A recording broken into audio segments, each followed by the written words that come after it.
नमस्कार, मी Sandeep Chavan. Top 20 news digital चॅनलच्या प्राईम टाईम बुलेटिनमध्ये आपलं स्वागत. टॉप 20 न्यूज डिजिटल चॅनलच्या तमाम दर्शकांना मकर संक्रांतीच्या हार्दिक शुभेच्छा. उत्पन्न वाढीसाठी 11% करवाढीचा प्रस्ताव पुणे महानगरपालिकेतर्फे देण्यात आला आहे. हा प्रस्ताव लवकरच स्थायी समितीसमोर मंजुरीसाठी ठेवण्यात येणार आहे. यातून पुणे महानगरपालिकेला एकूण 130 कोटी रुपये कर वाढवून मिळणार आहे. अभय योजनेअंतर्गत करामध्ये सूट दिली जात असताना सामान्य नागरिकांवर हा कराचा अतिरिक्त बोजा कशासाठी असा सवाल आता उपस्थित होऊ लागला आहे. ही करवाढ म्हणजे पुणेकरांची लूट असून सत्ताधारी अजब कारभार करत आहेत अशी प्रतिक्रिया पुणे पालिकेतील काँग्रेसचे गटनेते आबा बागुल यांनी टॉप 20 न्यूजशी बोलताना 11% नव्याने करवाढ करणं म्हणजे पुणेकरांची लूटच आहे थोडक्यात. म्हणजे प्रामाणिक करदात्यांना भुर्दंड आणि जे काय मिळकत कर भरत नाही त्याला अभय योजना असं म्हटलं तर मग या सत्ताधाऱ्यांचा अजबच कारभार आहे की आज करोनाच्या एवढ्या वाढत्या प्रादुर्भावामुळे लोक अनेक बेरोजगार झालीत. लोकांकडे आता खायला पैसे नाहीत. तर इतका 11% मिळकत कर वाढवणं म्हणजे पुणे शहरांवर आर्थिक बोजा टाकल्यासारखंच आहे. परंतु जे प्रामाणिक कर मिळकत भरत नाहीत त्यांना आपण अभय योजना आणून कोट्यवधी रुपयाची सूट दिली. प्रशासन अकार्यक्षम आहे का? हे थकबाकी एवढी वाढते तेव्हा आपल्याला लक्षात येत नाही का? मग 80% आपल्याला सूट देणं भाग पडते. असं असेल तर मग लोक प्रामाणिक कर भरणाऱ्यांचा दोष काय आणि त्यांना परत 11% तुम्ही मिळकत कर वाढवणार आहे, ही अतिशय चुकीची बाब आहे. काँग्रेस पक्ष त्याला पूर्णपणे विरोध करणार आहे. रस्त्यावर उतरेल, महाराष्ट्र सरकारकडे जाईल, कोर्टात जाईल. अभय योजनेला सूट कशी दिली इथपासून सगळे प्रश्न निर्माण होतील. कारण हे करत असताना आत्ताच आदरणीय बाळासाहेब थोरातांनी सांगितलं होतं की तुम्ही अभय योजना कुठल्या कायद्याखाली राबवली. कारण जर शास्ती कर म्हणजे दंड हे 2% असतो, तो असताना आपण मिळकत करामध्ये नको त्याला सूट देतोय आणि जे प्रामाणिक कर भरतात त्यांना नाही. आत्ता मी सांगितलं की 5 लाख लोक मिळकत कर भरत नाही आहेत. तर त्या मिळकतकरांना तुम्ही टॅक्सच्या ह्याच्यामध्ये घ्या, त्यांच्याकडून तुम्हाला कमीत कमी 1000-1200 कोटी रुपये प्रतिवर्षी उत्पन्न मिळणार आहे. मग ते सोडलं आणि 11% नवीनच मिळकत कर वाढवायचं जर धोरण आणत असतील तर त्याला आमचा पूर्ण विरोध आहे. ही गोष्ट अत्यंत चुकीची असून पुणेकरांवर अन्याय केला जातो आहे. उत्पन्न वाढीसाठी इतर पर्याय उपलब्ध असताना हा अट्टहास कशासाठी असा सवाल पुणे पालिकेतील मनसेचे गटनेते वसंत मोरे यांनी केला आहे. पुणेकरांवरती जो टॅक्सच्या स्वरूपात बोजा टाकण्याचं काम केले हे अतिशय चुकीचं आहे. मला आठवते माननीय standing committee chairman Hemant Rasane साहेबांचं सुरुवातीचं भाषण की त्याच्यामध्ये त्यांनी सुरुवातीला ज्यावेळेस बजेट सादर केलं सभागृहाला त्यावेळेस ते बोलले होते की मी महानगरपालिकेला टॅक्सच्या व्यतिरिक्त असे काहीतरी एक पर्याय देणार की त्याच्यामुळे महानगरपालिकेच्या उत्पन्नात वाढ होईल. आणि पुन्हा एकदा परत टॅक्सच्या रूपात गेलेत म्हणजे त्यांनी बोललेलं जे काही सुरुवातीचं त्यांचे हे होतं ते खोटं ठरलेलं आहे. महानगरपालिकेमध्ये फक्त नुसताच टॅक्सच्या स्वरूपामध्ये पाणीपट्टीच्या स्वरूपामध्ये टॅक्स वाढवून चालणार नाही. त्या व्यतिरिक्त महानगरपालिकेला जे इतर इन्कमिंगचे सोर्स आहेत ते इन्कमिंगचे सोर्स वाढवले पाहिजेत. जो की मी गेले 5 वर्ष सतत बोलतो आहे की महानगरपालिकेला पर्यटनाच्या माध्यमातून निधी चांगल्या प्रकारे उपलब्ध होऊ शकतो. पुणे शहर हे ऐतिहासिक शहर आहे, ऐतिहासिक वारसा असणारं शहर आहे आणि ह्या शहराला जर तुम्ही पर्यटनाच्या दृष्टिकोनातून एकदम उत्तम केलं तर अजून चांगला निधी पर्यटनाच्या माध्यमातून पुणे महानगरपालिकेला मिळू शकतो. तर महानगरपालिकेला इतर सोर्समधनं पैसे उपलब्ध होऊ शकतात. असे अनेक सोर्स उभे केले पाहिजेत तर तुम्हाला तिकडं टॅक्स न वाढवता पैसे मिळू शकतात. हा निर्णय अत्यंत चुकीचा असून महानगरपालिका तुगलकी कारभार करत आहे अशी भूमिका सजग नागरिक मंचचे विवेक वेलणकर यांनी मांडली. अत्यंत चुकीचा निर्णय आहे. खरं म्हणजे आत्ता ह्या कोविड काळात लोकांची आर्थिक परिस्थिती ऑलरेडी इतकी खराब आहे, त्याच्यामध्ये महापालिकेने अशा प्रकारचे करवाढ सुचवणंसुद्धा अत्यंत चुकीचं आहे. त्यातला दुसरा भाग असा आहे की जे नियमितपणे कर भरत आहेत, ज्यांनी कधीही त्याच्यामध्ये चुकारपणा केलेला नाही त्यांनाही शिक्षा आहे. आणि दुसरीकडं वर्षानुवर्ष ज्यांनी कर थकवला महापालिकेचा त्यांनी कर भरावा म्हणून महापालिकेने त्यांना अभय योजना दिली आहे, ज्याच्यामध्ये त्यांना जवळपास 75% एवढी सवलत किंवा सूट देण्यात येणार आहे. म्हणजे जो रेग्युलर कर भरतो आहे त्याला करवाढ आणि जो कर थकवतो आहे त्याला सवलत, अशा प्रकारचं हे तुघलकी कारभार महापालिका करते आहे. याच्याही पुढं जाऊन 1 कोटीच्या वर ज्यांची थकबाकी आहे अशा जवळपास 550 थकबाकीदारांचे आज 1250 कोटी रुपये महापालिकेकडे येणं आहे. या थकबाकीदारांवर कोणतीही कारवाई करण्यासाठी धडपड करताना महापालिका दिसत नाही. त्याच्यामध्ये अगदी सरकारी निमसरकारी खात्यांची 100 कोटी रुपयाची थकबाकी आहे. म्हणजे आज फक्त त्याच्यावर कॉन्सन्ट्रेट केलं तरी फार कष्ट न करता 100 कोटी रुपये महापालिकेला मिळतील. व्हेअरॅज ह्या 11% करवाढीतनं फक्त महापालिकेला 130 कोटी रुपये जास्तीचे मिळणार आहेत. म्हणजे नक्की वसुलीसाठी प्रयत्न कुठे करायचे हेच महापालिकेचं गणित चुकतंय असा त्याचा अर्थ दिसतोय. एकूणच याबाबत टॉप 20 न्यूजनं पुणेकरांच्या प्रतिक्रिया काय आहेत हे जाणून घेण्याचा प्रयत्न केला आहे. पाहुयात पुणेकर काय म्हणतायत. सामान्य नागरिक म्हणून पहिल्यांदा मी याला विरोध करतो. दुसरी गोष्ट, ज्यांचे मिळकत कर थकीत आहेत अशी जी मोठी मोठी बडी धंड आहेत की ज्यांच्याबद्दल चर्चा होत नाही, दबावापोटी सामान्य माणूस त्यांच्याबद्दल बोलू शकत नाही. या विषयाला माझी ती विनंती अशी की या विषयाला पहिल्यांदा मीडियाने, सोशल मीडियाने पहिल्यांदा त्याला या विषयाला पुढे घ्यावं आणि त्या लोकांकडून पहिल्यांदा जी मिळकत करायची थकबाकी आहे ती पहिल्यांदा तुम्ही वसूल करा. एक उदाहरण देतो, MSEBीचं लाईट बिल भरायचं राहिलं तर 2 दिवसात लोक लाईट तोडायला येतात. मग मिळकत करायची एवढी मोठी थकबाकी जर असेल तर महानगरपालिकेने त्यांची यंत्रणा राबवावी आणि ती मिळकत करायची ती थकबाकी पहिली वसूल करावी. माझी आकडेवारी आत्ता तोंडपाठ नाही आहे, पण ही आकडेवारी खूप मोठी आहे हे मला नक्की माहिती आहे. त्यामुळे माझी सगळ्यांना विनंती अशी आहे, महानगरपालिकेच्या अधिकाऱ्यांना विनंती अशी आहे आणि त्यांना माहिती आहे सगळं कोणाकडून किती थकबाकी हे त्यांना पूर्ण कल्पना आहे. सगळं रेकॉर्ड त्यांच्याकडे आहे. त्यांनी त्यांच्या यंत्रणेचा वापर करून लवकरात लवकर त्याची थकबाकीची वसुली करावी. सामान्य माणूस उन्हात उभं राहून थकबाकी कर भरण्यासाठी उन्हात उभं राहून, ज्येष्ठ नागरिकसुद्धा उन्हात उभं राहून स्वतःचं कर्तव्याचं पालन करतात. या लोकांनी एक नागरिक म्हणून, एक संस्था म्हणून स्वतःची जबाबदारी ओळखून हे कर्तव्य त्यांनी पूर्ण करावं आणि त्यांनी होऊन पूर्ण नाही केलं तो कायद्याचा बडगा दाखवून ती वसूली करावी. महानगर पालिका ने अभी जो 11% टैक्स बढ़ाने का निर्णय लिया है वो बिल्कुल गलत है. 12 महीने से आप देख रहे हैं कोविड काल के अंदर किसी के बिजनेसमैन के पास धंधा नहीं है, लोगों के पास नौकरी नहीं है और ये अचानक उसके वो खर्चे के अंदर ही लोगों का ये करना मुश्किल है. तो अभी ये अचानक ये 11% टैक्स बढ़ाने की जो बात आ रही है वो बिल्कुल गलत है. तो महानगर पालिका को सोचना चाहिए कि कॉमन मैन की क्या हालत रहेगी करके. आगे अगर आपको बढ़ाना ही है तो ये बाकी के लोगों के पास से टैक्स कलेक्ट करो ना. अभी आप कॉमन मैन के पास से क्यों वसूल कर रहे हैं. तो हमारी एक ही रिक्वेस्ट है सबको, कॉरपोरेशन को, कि प्लीज़ ये अभी का प्राइस राइज जो है वो कॉमन मैन के ऊपर न डालते हुए, वो बिजनेसमैनों के ऊपर न डालते हुए, वो आप जहाँ थकबाकी है आपकी उसके पास से वसूल करें. 11% करवाढ ही अत्यंत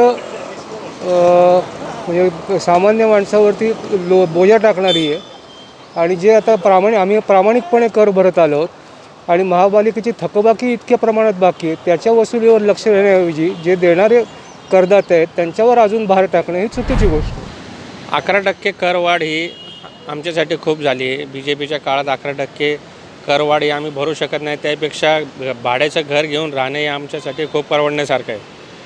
त्याच्यामुळे हे करवाढ आम्हाला नको आहे पुणेकरांना. आत्ता जो महानगरपालिकेने जो निर्णय घेतला आहे तो अतिशय एकदम तडकाफडकी घेतलेला निर्णय आम्हाला मान्य नाही आहे. कारण का हा कर कमी करायचा तर कर वाढवत आहेत. हे आत्ता जनसामान्याच्या मनावर असा एकदम धोका देण्यासारखा महानगरपालिकेने कारभार केलेला आहे. आम्ही ह्या 8 महिन्याच्या कालावधीमध्ये एवढा अडचणीत असताना हा नवीन निर्णय हा घेतलेला आहे महानगरपालिकेने की कर वाढवायचा आहे, तो आम्हाला मान्य नाही आहे. शहराचा दक्षिण भाग असणाऱ्या कात्रज रस्ता परिसरात होणाऱ्या पाणी पुरवठ्याला आठवड्यातून एकदा क्लोजर दिला जातो. त्यामुळं आठवड्यातून एक दिवस या परिसरात पाणी पुरवठा बंद असतो. आता मात्र हा प्रश्न मार्गी लागणार असून या भागाला दररोज पाणी पुरवठा केला जाणार. कात्रज रस्ता परिसरात आता दररोज पाणी पुरवठा केला जाणार असल्याची माहिती पाणी पुरवठा विभागाचे अधीक्षक अभियंता अनिरुद्ध पावसकर यांनी दिली आहे. भामा आसखेड योजना सुरू झाल्यामुळं पुण्यातील काही भागातील पाणी प्रश्न मिटला आहे. अर्थातच दक्षिण पुण्यातील नागरिकांसाठी महानगरपालिकेतर्फे हा दिलासादायक निर्णय घेण्यात आला आहे. मकर संक्रांत म्हटलं की लोक आनंद घेतात तो पतंगबाजीचा. पुणेकरांनीही या पतंगबाजीचा आनंद लुटला आहे. या पतंगबाजी दरम्यान जीवघेणा चायनीज मांजा न वापरण्याबाबत पुणेकर जागृत असल्याचं आज दिसून आलं. टॉप 20 न्यूजतर्फे या पतंगबाजीचा रियालिटी चेक करण्यात आला. याबाबतचा आढावा घेतलाय आमचे प्रतिनिधी अभिजित पोते यांनी. साधा दोऱ्या वापरण्याने बर्ड्स आणि ॲनिमल्सला आणि आपल्याला सुद्धा काही त्रास होत नाही. आणि त्याहून म्हणजे की चायनीज आणि नायलॉन दोरे वापरणं म्हणजे बंद करा. कारण की त्यांनी आपल्याला आता मध्ये खूप केसेस आलेत की त्यांनी आपल्याला स्क्रॅचेस वगैरे वगैरे येऊ शकतात. आणि खूप म्हणजे धोकादायक आहे तो मांजा. आणि म्हणून तो मांजा वापरणं अवॉइड करा. आणि आपले इंडियन जुने आणि साधे मांजे वापरत राहा, नाहीतर सिंपल साधा दोरा वापरत. तो खूप धोकादायक असतो मांजा. आम्ही पण तो साधाच मांजा वापरतो. आजकाल खूप केसेस येतात करके पक्षी वगैरेंना मांजा वगैरे तो कापतोय खूप. म्हणजे असं म्हणजे आणि येता जाता रस्त्यांवर लोकांना पण थोडा गळ्यांना असं कापायला जातं आहे. म्हणून माझी एक रिक्वेस्ट करके सगळेजण साधेच मांजा वापरा. नायलॉन आणि चायनीज मांजा वापरू नका. नायलॉन मांजा वापरण्यामुळे खूपसे असे केसेस आपल्याला बघायला येतात. ते सेफ नाही आहे तो मांजा. आपल्याला सगळ्यांनी दोरा किंवा साधा मांजा वापरायला पाहिजे. तो आजकाल सगळ्यांनी कन्वर्ट झाले. ते चायनीज मांजा आता खूप कमी लोक वापरायला लागले, पण आपल्याला कम्प्लिटली स्टॉप करायचं आहे चायनीज मांजा वापरायचं. पतंगप्रेमींनी पतंग उडवण्याचा खूप एन्जॉय केला पाहिजे, सगळं केलं पाहिजे. पण त्याचबरोबर हे आत्ता जे बाहेरच्या देशातले म्हणजे चायनीज मांजा येतो तो सगळ्यात हानिकारक आहे. म्हणजे आपल्या झाडांना पण हानिकारक आहे, पक्ष्यांना पण हानिकारक आहे. आणि शिवाय आपली जी माणसं आहेत, ज्या लहान लहान मुलं जे पतंग उडवतात त्यांना पण कापू शकतं, हे होऊ शकतं. त्यासाठी प्रत्येकाने बाहेरचे मांजा, चायनीज मांजा जो असतो, जो ह्याचा असतो तो वापरूच नाही. आपला साधा मांजा जो भारतात बनतो आणि जो भारतासाठी हे खरा जो चालत आलेला आहे तोच वापरावा. मकर संक्रांत म्हटलं की आपल्याकडे धूम असते ते पतंगबाजीची आणि पतंग उडवायची. आपल्याला माहिती आहे की दरवर्षी मकर संक्रांतीच्या सणाला नागरिक पतंग उडवत असतात. पण पतंग उडवताना एक काळजी घेतली पाहिजे, ती म्हणजे जो चायनीज मांजा आहे. आपल्याला माहिती आहे की तो चायनीज मांजा किती धोकादायक आहे. अनेक इजा होत आहेत, पक्ष्यांना त्याचा त्रास होतो आहे. यावर्षी टॉप 20नं रियालिटी चेक करायचा प्रयत्न केला की हा जो चायनीज मांजा आहे तो किती धोकादायक असू शकतो. त्यासाठी आम्ही बऱ्याच ठिकाणी गेलो, लोकांना संवाद साधायचा प्रयत्न केला. बरेच लोक म्हणतात की आम्ही दरवर्षी पतंग उडवतो, पण आता मात्र आम्ही चायनीज मांजाचा उपयोग करत नाही आहे, वापर करत नाही आहे. पतंग उडवताना आम्ही साधा दोरा किंवा भारतीय बनावटीचा जो मांजा आहे त्याच मांजाचा आम्ही उपयोग करतो, कारण तो अतिशय धोकादायक आहे. टॉप 20 न्यूजचा हा रियालिटी चेक आम्ही करत असताना तळजाईच्या ठिकाणी आलो. तिथंही आपण आत्ता पाहिलं की बरेच लोक जमले आहेत, पण ह्याही लोकांचं हेच म्हणणं होतं की पतंग जरूर उडवा, पण चायनीज मांजा टाळा, कारण त्यापासून धोका आहे. कॅमेरामन रोहित सोबत अभिजित पोते, टॉप 20 न्यूज, आपली बातमी. प्राईम टाईम बुलेटिनमध्ये घेऊयात एक छोटासा ब्रेक.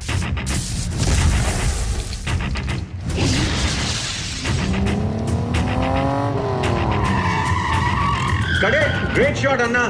फिल्म हो या लाइफ, माय मोटो सेफ्टी फर्स्ट. इसलिए मैंने अपने कार में लगाया एफ प्रोटेक्ट, इंडिया का पहला engine fire fighter, easy to install on any car, जो इंजन का टेम्परेचर बढ़ते ही ऑटोमेटिकली एक्टिवेट हो जाता है. F protect, protect what you love. Break नंतर आपलं पुन्हा एकदा स्वागत. मार्गशीर्ष शुद्ध प्रतिपदेला विश्रांतीसाठी विष्णुपदावर मुक्कामी गेलेले विठुराया आज एका महिन्यानंतर पुन्हा मंदिरात विराजमान झाले. मार्गशीर्ष महिन्यात विठुराया विष्णुपद मुक्कामी असतात अशी आख्यायिका आहे. या महिन्यात विठुरायाचे सर्व नित्योपचार विष्णूला केले जातात. मार्गशीर्ष महिन्याच्या अमावस्येला विठुरायाचा हा पर्वकाळ संपतो आणि देव पुन्हा मंदिरात येतात. प्रत्येक वर्षी विठुरायाच्या पादुका विष्णुपदावर नेण्यात येतात. विष्णू आणि विठुरायाच्या पादुकांची भेट झाल्यानंतर नगर प्रदक्षिणा घालून मिरवणूक काढण्यात येते. मात्र यंदा कोरोनाच्या पार्श्वभूमीवर शासकीय वाहनातून मोजक्या भाविकांच्या उपस्थितीत मिरवणूक काढण्यात आली आणि नामदेव पायरीपासून देवाला मंदिरात आणण्यात आले। मार्गशीर्ष शुद्ध प्रतिपदेला पांडुरंग विष्णू पदावर जातात आणि पुढचा 1 महिना म्हणजे आजपर्यंत मार्गशीर्ष वद्य अमावस्येपर्यंत पांडुरंगाचा मुक्काम हा विष्णू पदावर असतो अशी आख्यायिका आहे। या कालावधीमध्ये विष्णू पदावर जसे मंदिरामध्ये पांडुरंगाचे नित्योपचार काकडा आरतीपासून ते शेजार आरतीपर्यंत होतात, हे सर्व नित्योपचार हे विष्णुपद मंदिरावर विष्णूचे केले जातात। या काळामध्ये मार्गशीर्ष महिना हा हिंदू धर्मसंस्कृतीमध्ये अतिशय पुण्य काळ मानला जातो। या काळामध्ये मोठ्या संख्येने महिला आणि पुरुष भाविक हे पंढरपूरला येतात। चंद्रभागेचं स्नान करून विष्णू पदावर जाऊन दर्शन घेणं ही इथली परंपरा आहे। एवढंच नव्हे तर हे दर्शन घेतल्यानंतर विष्णू पदाच्या जवळ असलेल्या जागेमध्ये लोक वनभोजनाचा आनंद घेतात। यावर्षी कोरोनाचा प्रादुर्भाव विचारात घेऊन अभिषेक आम्ही नित्यनियमानुसार नेहमीच्या पद्धतीनं केला, मात्र जी मिरवणूक काढली जाते ती गर्दी टाळण्याच्या दृष्टिकोनातून ही मिरवणूक ही शासकीय वाहनातून काढण्यात आली आणि हे शासकीय वाहन ज्यावेळी नामदेव पायरीला आलं तिथून परत या पादुका मंदिरामध्ये आणून पांडुरंगाची भेट घडवली आणि आता पादुका परत मूळच्या ठिकाणी ठेवण्यात आल्या। दिल्ली येथील शेतकरी आंदोलनास पाठिंबा दर्शवण्यासाठी वंचित बहुजन आघाडीच्या वतीनं महाराष्ट्रातील मुस्लिम समाज येत्या 27 जानेवारीला राज्यात ठिकठिकाणी आंदोलन करणार असल्याची माहिती वंचित बहुजन आघाडीचे अध्यक्ष प्रकाश आंबेडकर यांनी दिली। पुण्यात आयोजित पत्रकार परिषदेत ते बोलत होते। वंचित बहुजन आघाडीतले मुस्लिम कार्यकर्त्यांची जी फळी आहे त्यांनी मुस्लिम समाजामधले मुफ्ती आहेत, आलिम आहेत, मौलाना आहेत, या सगळ्यांची भेट घेतली। काही जणांशी मीही बोललो। विषय हा होता की दिल्लीमध्ये जे शाहीनबाग आंदोलन चाललं होतं NRC आणि CAAच्या विरोधात आणि केंद्र शासन त्यांना हुसकवण्याच्या पाठीमागे होते। राजकीय पक्षाने पाठिंबा जरी दिला होता तरी तो शाब्दिक पाठिंबा होता। प्रत्यक्षात त्या राजकीय पक्षाचे कार्यकर्ते उतरले नसल्यामुळे शासनाला त्यांना उठवणं उचकवणं सहज सोपं होतं। अशा कालावधीमध्ये पंजाबमधला जो शीख समाज आहे आणि त्यांच्याबरोबर पंजाबी माणूस जो आहे हा दिल्लीतल्या शाहीनबाग आंदोलनाला पाठिंबा देण्यासाठी चालत आला। त्यांनी नुसता पाठिंबा दिला नाही तर गव्हर्नमेंटला त्यांनी असं चॅलेंज केलं की आमचा पाठिंबा आहे, जथ्था आला होता तिथे आणि यांना कोण उठवते असं आम्ही पाहतो, अशा त्या जथ्याने घेतलेली भूमिका होती। अशा या बॅकग्राऊंडवरती वंचित बहुजन आघाडीच्या मुस्लिम कार्यकर्त्यांना असं वाटत होतं की मुस्लिम समाजातले हे जे धार्मिक नेते आहेत, आलिम आहे, मौलवी आहेत, मुफ्ती आहेत, या सगळ्यांनी पाठिंबा द्यावा आणि कृतिशील कार्यक्रम जाहीर करावा। पण ह्या धार्मिक मुस्लिम नेत्यांकडून कार्यक्रम काही येत नाही, तेव्हा काल महाराष्ट्रातल्या पक्षामधल्या असणाऱ्या वंचित बहुजन आघाडीमधल्या तमाम मुस्लिम कार्यकर्त्यांनी बैठक घेतली आणि एक निर्णय घेतला की 27 जानेवारीला पूर्ण महाराष्ट्रभर वंचित बहुजन आघाडीच्या बॅनरखाली प्रत्येक जिल्ह्यामध्ये दिल्लीतल्या शेतकऱ्यांच्या आंदोलनाला आमचा पाठिंबा आहे, त्यांच्या मागणीला आमचा असणारा पाठिंबा आहे. तर हे होतं आजचं प्राईम टाईम बुलेटिन. पाहत रहा टॉप 20 न्यूज, आपली बातमी. ताज्या बातम्या आणि विविध घडामोडींसाठी टॉप 20 न्यूज डिजिटल चॅनलला सबस्क्राईब करा आणि बेल आयकॉन प्रेस करा.